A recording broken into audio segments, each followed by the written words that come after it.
तुम किसको ईश्वर मानते हो? हम विष्णु को ईश्वर मानते हैं। अच्छा, इसका क्या सबूत है कि विष्णु ही ईश्वर है?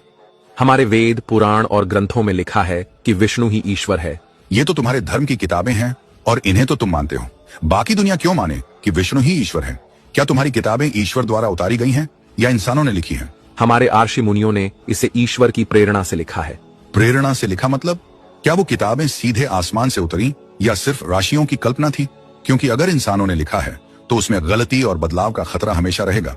जैसे महाभारत पहले 8,800 श्लोक की थी, लेकिन अब उसमें 1,00,000 श्लोक हैं। तो क्या हम ये मान लें कि तुम्हारी किताबें भी बदलाव और मिलावट का शिकार हो चुकी हैं और लोगों ने अपने मन की बात उसमें डाल दी है, तो अब उससे कोई सही बात निकालना इलॉजिकल है? लेकिन हमारे शास्त्रों में विष्णु को ही परमेश्वर बताया गया है।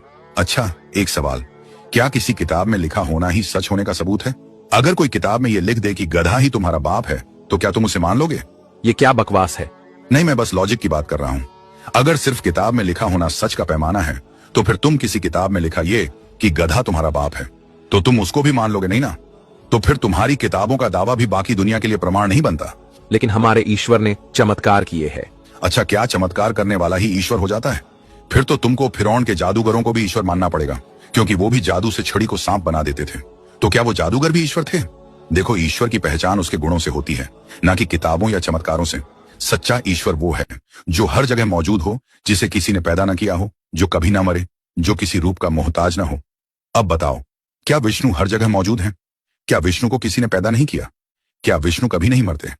अगर विष्णु अमर हैं, तो महाभारत में विष्णु अवतार कृष्ण की मृत्यु क्यों हुई? क्या ईश्वर मर सकता है?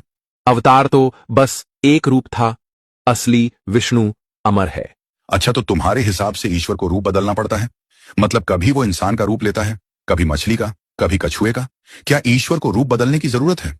अगर उसे रूप बदलना पड़े, तो इसका मतलब वो पहले वाले रूप में कमजोर था। क्या ईश्वर कमजोर हो सकता है?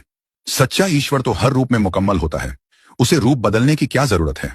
देखो, असली ईश्वर वो है जो रूप बदलने का मोहताज न हो, बल्कि हमेशा एक जैसा रहे। और वही सच्चा ईश्वर है जिसे हम अल्लाह कहते हैं। कुल हुवल्लाहु अहद, अल्लाहु समद, लम यलिद वलम यूलद, वलम यकुल लहु कुफुवन अहद। अल्लाह एक है, वो बेनियाज है, न वो पैदा हुआ और न उसने किसी को पैदा किया, और उसका कोई हमपाया नहीं। देखो, तुम्हारी किताबें इंसानों द्वारा लिखी गई हैं, इसलिए उसमें बदलाव और गलती का खतरा है। लेकिन कुरान अल्लाह का सीधा कलाम है और आज तक बिना किसी बदलाव के सुरक्षित है। कुरान में लिखा है, इन्ना नहनु नज़्ज़लना ज़िक्र व इन्ना लहू लहाफ़िज़ून, सूरह हिज्र 15:9। बेशक हम ही ने कुरान को उतारा और हम ही उसके संरक्षक हैं। यानी अल्लाह ने कुरान को खुद बचाने का जिम्मा लिया। अब बताओ, क्या तुम्हारी किताबों के लिए